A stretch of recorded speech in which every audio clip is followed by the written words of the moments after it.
علیکم۔ میرا آج کا موضوع روزی کے بارے میں ہے، جو ہم لوگوں کو دیکھ کے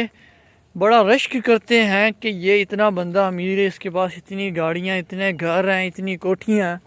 لیکن ہمیں اس بات کو دیکھنا چاہیے، آیا کہ یہ چیز حلال طریقے سے وہ کما رہا ہے یا حرام طریقے سے کما رہا ہے۔ اگر آپ کے پاس حلال کا کم بھی ہے تو آپ کو شکر ادا کرنا چاہیے، کیونکہ جو حرام کی وہ روزی بندہ کما رہا ہے، وہ اس کی یا آنکھیں بند ہوتی گئیں تو وہ اس کی کس کام کی، وہ پچھلوں کے کام آئے گی، اور وہ اس کی سزا اب قبر میں بھی اور آخرت میں بھی اسے اٹھانی پڑے گی۔ تو آپ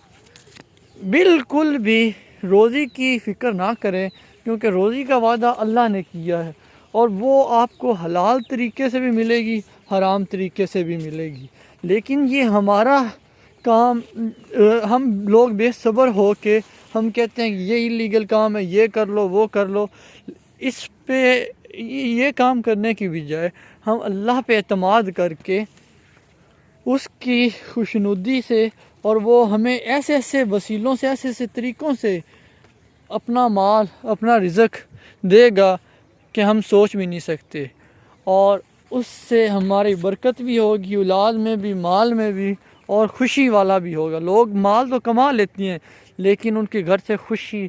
صحت، برکت، یہ ساری چیزیں اٹھ جاتی ہیں۔